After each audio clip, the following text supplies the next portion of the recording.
Baik, sebelumnya saya ucapkan Om Swastiastu, Assalamualaikum warahmatullahi wabarakatuh, salam sejahtera bagi kita semua, salam harmoni. Kami dari kelompok 1, saya atas nama Kehadiran Nirmala Ayu dengan NIM 2212021005 dan rekan saya juga Dewa Widya Mas Maharani. Para ahli falsafah dan tokoh pendidikan dunia melalui berbagai periode peradaban manusia telah mencerminkan cita-cita dan pikiran filsafat mereka sendiri. Marilah kita mencoba menelusuri pemikiran pendidikan dari beberapa pemikir besar India yang kita kenali. Kita juga memeriksa secara singkat bagaimana sih pendidikan dipahami pada zaman dahulu di India. Adapun konsep dan pengertian pendidikan menurut pemikiran India yang pertama, menurut pendidikan di India kuno, yang kedua Mahatma Gandhi, yang ketiga Swami Vivekananda, yang keempat Sri Aurobindo, yang kelima Rabindranath Tagore, dan yang keenam Jiddu Krishnamurti. Baik, pada materi pendidikan di India kuno akan dijelaskan oleh rekan saya Marsha. Waktu dan tempat dipersilakan. Baik, terima kasih atas kesempatannya. Perkenalkan, nama saya Niputu Marsha Putri Skaba dengan NIM 2212021002. Baik, kita langsung ke materi. Di India ada tradisi pendidikan yang terkenal sejak dulu ke awal peradaban manusia, di mana guru kelas dan guru sisya parampara berkembang ribuan tahun yang lalu. Dua kata tersebut dalam Sanskerta diartikan sebagai istilah pendidikan yang berasal dari kata siksa dan widya. Siksa berasal dari kata sas, sangat berarti mendisiplinkan atau mengontrol, dan widya yang berasal dari kata wid yang artinya mengetahui. Makna-makna ini memiliki relevansi dengan tujuan dan sifat pendidikan yang ditanamkan sejak zaman India kuno. Di India kuno, pembelajaran dikejar bukan untuk kepentingannya sendiri, tetapi sebagai bagian dari agama. Itu dicari sebagai sarana untuk tujuan akhir kehidupan, yaitu keselamatan. Tujuan utama pendidikan adalah melatih pikiran sebagai instrumen pengetahuan dan pelepasan dharma seseorang, tugas, atau nilai moralika. Pendidikan dapat dipahami sebagai sarana untuk mengembangkan fisik dan badan halus sehingga roh, batin, dan kesadaran murni dapat diekspresikan dirinya tanpa terhambat oleh kondisi dunia. Namun, makna dan tujuan pendidikan mengalami perubahan sesuai dengan kondisi sosial, politik, dan kondisi budaya di periode yang berbeda. Selanjutnya, kita akan membahas tentang pendidikan menurut tokoh pendidikan India. Banyak tokoh-tokoh hebat yang memiliki pemikiran luas tentang arti pendidikan. Beberapa di antaranya adalah Mahatma Gandhi. Mahatma Gandhi mengemukakan bahwa tujuan akhir dari pendidikan bukanlah kepandaian dalam membaca dan menulis.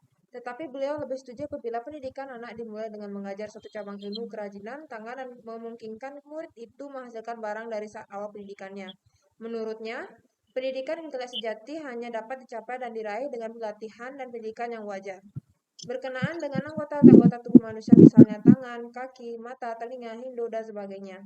Dengan kata lainnya, mengajari anak untuk secara cerdas menggunakan anggota tubuhnya sebagai cara paling sempurna dan paling cepat untuk mengembangkan kecerdasannya. Namun jika pembinaan dilakukan oleh akal dan tubuh tidak dilakukan sejalan dengan membangkitkan jiwa, penyimbangan akal dan tubuh akan terjadi suatu pengimbangan yang berat sebelah. Membangkitkan jiwa yang dimaksud adalah pendidikan batin seorang manusia.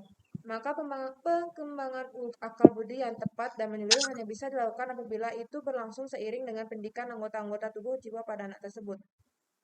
Ketika cabang itu adalah keterpaduan keterkaitan yang tak dapat dipisahkan, maka dari itu berdasarkan teori ini ketika cabang itu tidak bisa dikembangkan satu persatu. Mahatma Gandhi mengemukakan kesimpulan-kesimpulan yang dianutnya selama beberapa tahun dan berusaha untuk menerapkannya. Setiap kali ada kesempatan untuk itu, yang pertama Mahatma Gandhi tidak dapat menentang pendidikan, apalagi pendidikan yang bermutu dicapai di dalam dunia. Poin-poin tadi, poin pertama, poin kedua, dan poin keempat sudah dijelaskan dalam PowerPoint. Maka dari itu, saya akan melanjutkan ke materi yang selanjutnya.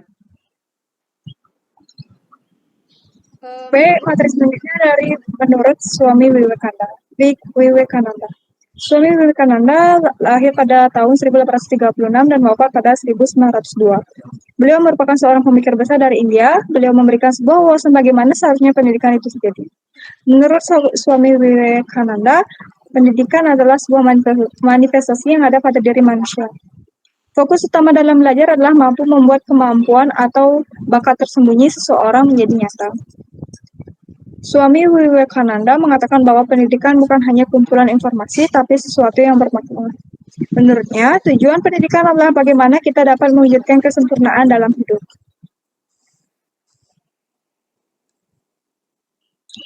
Yang keempat ada Sri Aurobindo. Sri Aurobindo merupakan tokoh besar dan seorang nasionalis di India yang lahir pada tahun 1872. Menurutnya, pendidikan merupakan cara untuk dapat mengeluarkan versi terbaik dalam diri sendiri untuk dapat mengembangkan potensi seseorang untuk menjadi maksimal. Tujuan pendidikan tidak bisa hanya untuk membuat individu melek huruf atau dijalani dengan fakta dan diciptakan untuk mencari sebuah pekerjaan. Namun proses pendidikan harus integral. Selanjutnya, untuk materi selanjutnya akan dijelaskan oleh rekan saya, Widya. Waktu dan tempat dipersilakan. Baik, terima kasih atas waktunya. Sebelumnya perkenalkan, nama saya Dewa Ayu Diamas Maharani Swantara, NIM 22120210009. Dan di sini saya akan membawakan materi dari Rabindranath Tagore dan juga Jiddu Krishnamurti. Yang pertama adalah Rabindranath Tagore. Beliau merupakan tokoh India yang lahir pada tahun 1861 di Kalkuta. Beliau merupakan salah satu dari tokoh pendidikan India yang ide-idenya bersinar melalui berbagai tulisan dan eksperimennya di Santiniketan. Pada tahun 1901, beliau memulai sekolah kecil sebagai alternatif dari bentuk-bentuk pendidikan yang ada, dan hingga kini sudah berkembang menjadi universitas dan pusat rekonstruksi di pedesaan. Next.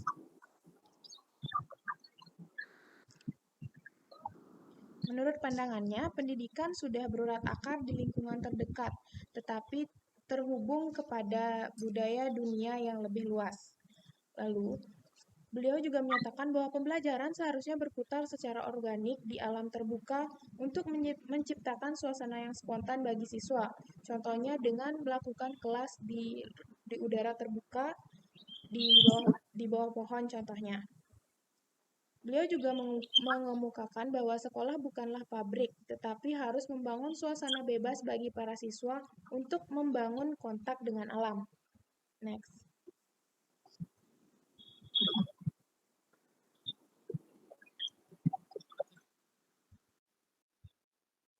Menurutnya, pendidikan adalah tempat atau wahana apresiasi budaya lain, tetapi tetap mempertahankan kekhususan dari budaya sendiri.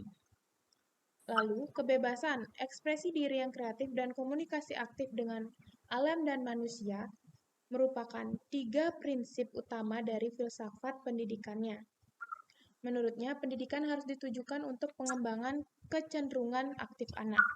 Pendidikan juga harus mempromosikan kedamaian, cinta, kebaikan, dan cita-cita, dan harus bertujuan untuk mendapatkan rasa kebebasan dan simpati dengan seluruh umat manusia. Pendidikan merupakan proses sosial untuk mencapai kemajuan fisik dan rohani. Next.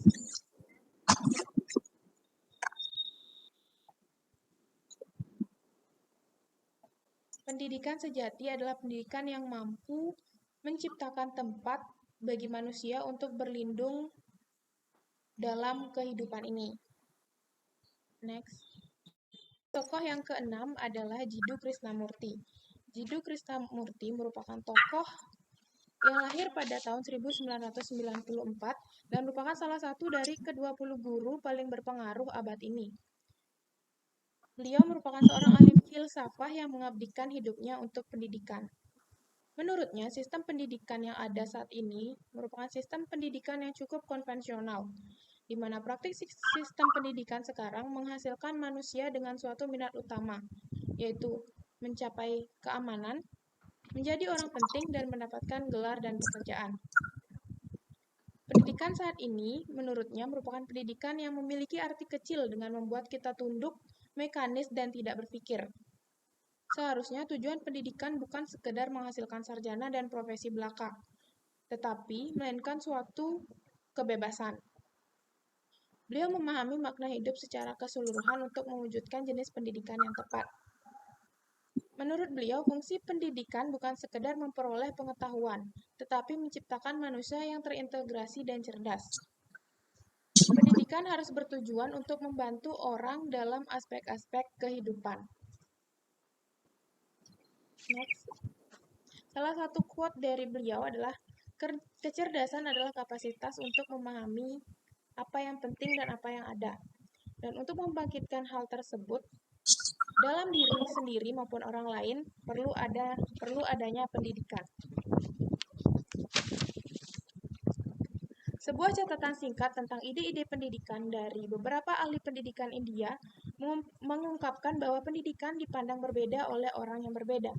Cita-cita filosofis para pemikir tentang kehidupan dan bentuk pengetahuan tertinggi yang harus dicapai oleh manusia tercermin dalam pandangan mereka tentang pendidikan. Para tokoh India menentang tujuan sempit atau visi pendidikan dan metode yang kaku yang berpusat pada guru. Apa yang perlu dipahami adalah pemikiran-pemikiran ini mempengaruhi tujuan pendidikan dan pendidikan praktik di masyarakat. Tujuan pendidikan yang ditentukan oleh perspektif filosofis dan sosial, serta oleh keprihatinan dan prioritas nasional, pada gilirannya menentukan sifat proses pendidikan langsung dari konstruksi kurikulum untuk praktik pedagogis.